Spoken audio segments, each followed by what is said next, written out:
Olá, amigos ouvintes da Rádio Divulgado.net. Estamos novamente aqui para explorar um pouco mais a revista O Reformador. Dessa feita, o ano 132, número 2228, de novembro de 2014. Hoje, o nosso autor é Antônio César Perry de Carvalho. Nós temos referência de Allan Kardec no Livro dos Espíritos, Evangelho segundo o Espiritismo, Ivone Pereira do Amaral pelo Espírito Camila, Memórias de um Suicida, o Evangelho segundo o Espiritismo e Missionários da Luz de Chico Xavier. Nós estamos lendo hoje a página 5, 6 e 7 da revista O Reformador. Então vamos à nossa leitura de hoje, vamos ver o que a gente pode trabalhar dentro desse texto, né? Em defesa da vida, um texto bem importante para o nosso momento, né? Um momento em que as pessoas não valorizam a vida do seu irmão e às vezes nem a sua mesmo. Precisamos tomar conhecimento das dificuldades que nós temos quando nós interrompemos a nossa estadia aqui no planeta de Terra de prova e expiações. Vamos lá então. A vida tem um sentido mais profundo para o espiritismo, o mais terrível antagonista do materialismo. Como concluiu o codificador em O Livro dos Espíritos, essa mesma obra, em sua parte terceira das leis morais, apresenta teorias avançadas para a sua época, especialmente no que concerne ao direito de viver. E ele pergunta: qual o primeiro de todos os direitos naturais do homem? Logicamente que é o direito de viver. Por isso é que ninguém tem de atentar contra a vida do seu semelhante, nem de fazer o que quer que possa comprometer-lhe a existência corporal. E nessa ótica ampliada pelo Espiritismo, torna-se possível a compreensão dos ensinos morais do Cristo, relacionadas com o levantamento de uma ponta do véu, que é a certeza da imortalidade da alma e do sentido amplo da afirmação do Cristo. Eu vim para que tenham vida e a tenham em abundância. João capítulo 10, versículo 10.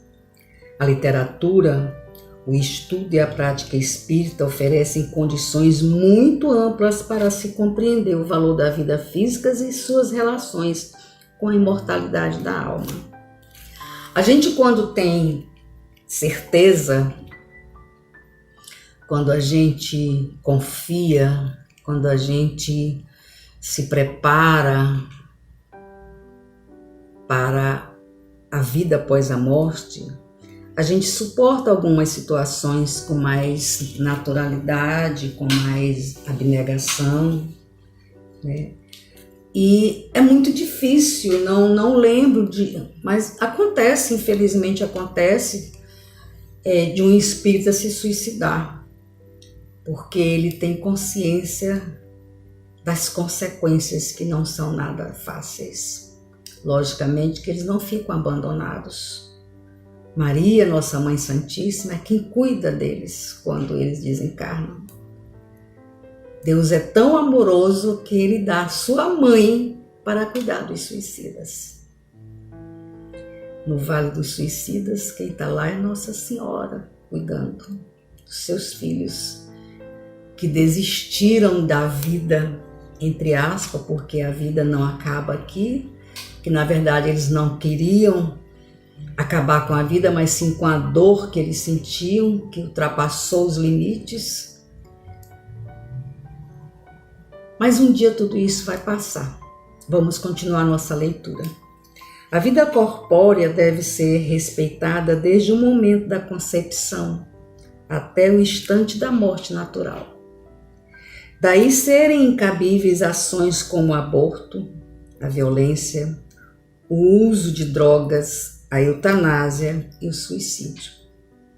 Em realidade, a extinção da vida física provocada e o comprometimento da saúde representam desrespeitos à lei divina. Como espíritos imortais, encarnados, temos compromissos com a valorização e com a qualidade da vida, a começar pelo respeito ao próprio corpo. Nós temos compromisso com o nosso corpo, com a nossa matéria, porque é através do corpo, desse avatar, como eu chamo, é que nós espíritos temos condições de retornar ao planeta de terras, de provas e expiações, ou outro planeta. Nós somos vários mundos, muitos mundos, para nos redimir, às vezes por missão, às vezes por necessidade de vir para completar o seu tempo na Terra. Quando acontece um suicídio ou um assassinato, você ainda não conseguiu concluir, você precisa voltar para concluir o seu tempo. E às vezes o bebê nasce, passa 1 mês, 2 meses, 5 meses, 1 ano, 3 anos, ele volta porque ele só tinha aquele tempo ali para concluir a sua missão. Então é necessário que a gente cuide do corpo, para que a gente possa ir até o fim, para a gente só desencarnar no momento certo em que nós fizemos a programação. O corpo é o primeiro empréstimo recebido pelo espírito trazido à carne. Olha a responsabilidade que o espírito tem com o corpo. Deus emprestou esse corpo para o espírito. Ele tem que devolver. Ele tem que estar compromissado com o corpo. E nós sabemos que a doença, ela só vem para a matéria depois que o espírito já está superlotado. Ele não consegue mais segurar, aí ele joga para a matéria. Que são as consequências dos nossos atos, dos nossos pensamentos, das nossas palavras, das nossas caminhadas. Deve-se valorizar as condições de saúde orgânica, psíquica e espiritual. A prática da viciação e da dependência de drogas compromete o organismo. Em manifesto contra a legalização da maconha, a FEB alertou o seguinte: sobre a ótica espiritual, a FEB falou: o espiritismo alerta para a existência da parte etérea dessa substância, que também é absolvida quando a pessoa encarnada usa droga, que atua diretamente no corpo perispiritual, provocando lesões cuja gravidade depende da quantidade e da proposta ou da intenção para o uso. Esses males podem se estender, dependendo do comprometimento moral, para outra encarnação, lesando determinado órgão vinculado ao vício. Às vezes o órgão é lesado por condição do excesso ou pelo motivo que a matéria, o espírito através da matéria usou a droga. E às vezes ele pede para vir com lesão, para que ele não repita o erro. Porque ele vem, mas a falange amiga que também se drogava através dele na matéria, fica zum zum zum no ouvido dele para ele, porque quando ele chega aqui ele esquece que a missão que ele veio, que não era mais usar a droga. E aí ele envereda pelo caminho e evitando a droga por intuições porque ninguém fica sozinho, né? Os seus mentores espirituais, seus anjos guardiões o intuem para que ele não faça.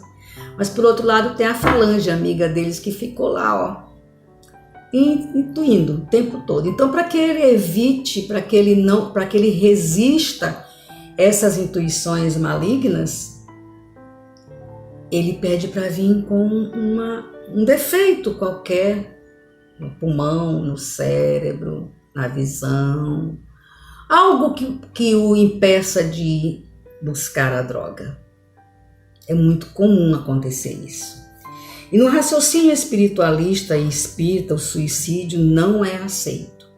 A literatura espírita é muito rica de informações sobre estados espirituais de suicidas.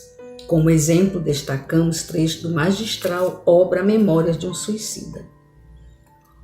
O que há é o desaponto, a surpresa aterradora daquele que se sente vivo a despeito de haver arrojado na morte. É a revolta, a praga, o insulto, o ulalá de corações que o percutir monstruoso da expiação transformou em feras. Olha que perigo.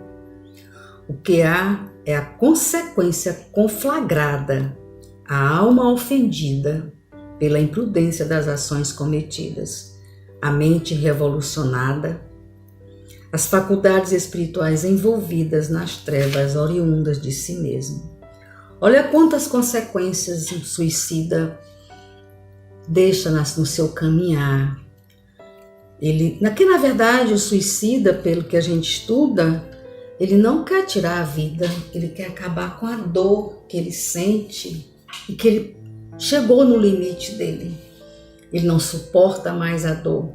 E aí ele se suicida pensando em acabar com a dor. Eu vou me matar e acabou tudo.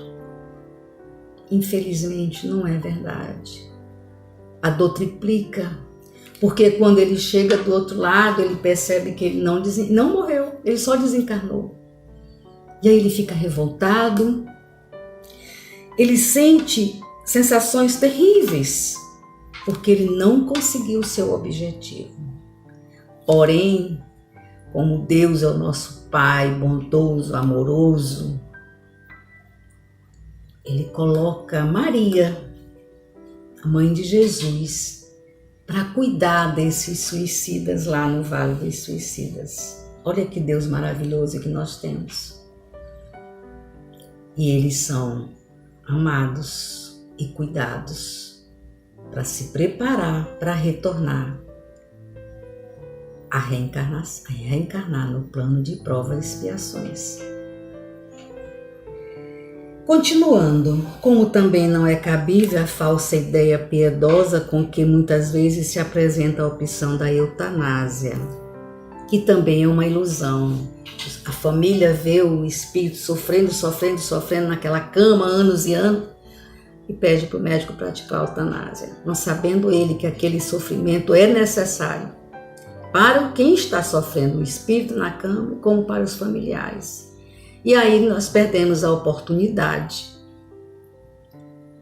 de melhorar, porque nós interrompemos um período de necessidade que nós temos de estar aqui, no sofrimento de acompanhar um familiar definhando, pouco a pouco, em cima de uma cama de hospital. Tem coisa pior, não é? A gente sofre demais, que a gente costuma dizer que quando o doente desencarna, a gente arria na cama, porque é muito sofrimento, é muita descarga de energia, é muito gasto de energia, mas se faz necessário. Por isso que o Espiritismo não concorda com a eutanásia, porque aquele sofrimento é necessário. O doente terminal e sua família necessitam bem aproveitar o teste da dor e das limitações, que eu acabei de falar. Confia no bom Deus, que fez a aventura permitir a tristeza. Nada se passa sem os olhos de Deus. A difusão dos princípios espíritas, tem um papel educativo que deve ser trabalhado dentro e fora do movimento espírita.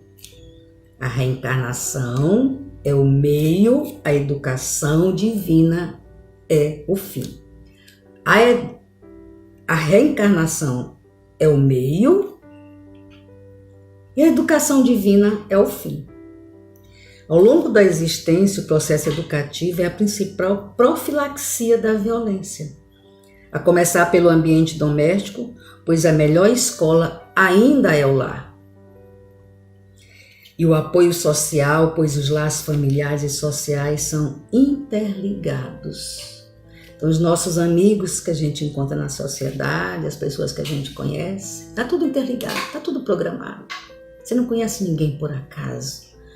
Ah, conheci fulano ao acaso. Seria muita perda de tempo existir o acaso no mundo. Nesse mundo que a gente não pode perder um segundo de tempo. O respeito à vida em todas as etapas tem sido objeto e preocupação da Federação Espírita Brasileira. Em 1994, a FEB implantou a campanha Em Defesa da Vida. Abordou os temas aborto, drogas, eutanásia, suicídio e violência. O Conselho Espírita Internacional discutiu várias vezes o tema e incumbiu a Federação Espírita Portuguesa a elaboração de uma campanha internacional que foi aprovada e aconteceu em 2016 na cidade de Lisboa, que definiu o tema central do 8º Congresso Espírita Mundial, que se realizou em 2016. Emmanuel destaca o significado do tema campanha. Campanha, além de outro significado na sinonímica, pode também figuradamente expressar esforço para conseguir alguma coisa. Temos desse modo campanhas múltiplas no terreno da solidariedade, como simples dever, todas, porém, rogando a campanha da indulgência no âmago de si mesmo. E Jesus, entre os homens, partilhou campanhas diversas, inclusive aquelas de amor pelos inimigos e da oração pelos que perseguem e caluniam. Jesus sempre nos ensinou isso. Não devemos desejar o mal a quem nos persegue e nos calunia, porque aí o ódio dele aumenta pela gente. A gente precisa orar por esses espíritos, pedir que os mentores espirituais, que seus anjos guardiões, o enveredem pelo caminho do bem, porque quando você está bem, você não deseja mal para ninguém, não é verdade? Quando você está feliz, você não se importa em ficar desejando mal a infelicidade do seu amigo, do seu colega, do seu irmão, do seu semelhante. Então, quando a gente ora para os nossos inimigos, né, e pede que os mentores espirituais o orientem, acalmem seu coração, mude o seu pensamento, o seu caminhar por veredas indevidas, ele esquece da gente. Não é que ele esquece, é que ele muda o seu nível de pensamento, e aí se evolui, e aí ele não consegue mais ter maldade no pensamento em relação a gente, porque a gente está emanando coisas boas para ele. E eu duvido que exista algo na face da terra que a oração não consiga vencer. A oração é o maior presente que Deus nos deu. Não precisa fazer uma oração de meia hora. Sentar no teu cantinho quietinho ali, não precisa gritar, não precisa expor, não precisa falar para ninguém. E conversar com Jesus, o teu mentor espiritual, com Maria, que é a nossa protetora universal, né? Eu duvido que tenha algo na face da terra mais forte do que uma oração. Não importa a tua religião, qual seita tu segue, qual igreja tu frequenta, a oração ela é universal. E você fala com o seu coração, com as suas palavras. Você não precisa copiar de lugar nenhum. Isso é que é maravilhoso. Concluindo, entretanto, fosse na tolerância aos sarcasmos da rua ou no perdão aos ingratos, em momento algum se esqueceu da própria consagração à campanha da bênção. Cultivemos e valorizemos o louvor continuando a existência corporal e a vida imortal. O grande desafio da atualidade é a busca pela concretização, a internalização do conceito. O conceito é: o verdadeiro homem de bem é aquele que cumpre a lei de justiça, de amor e caridade na sua maior pureza. Wanda Barros, para a radiodivulgar.net.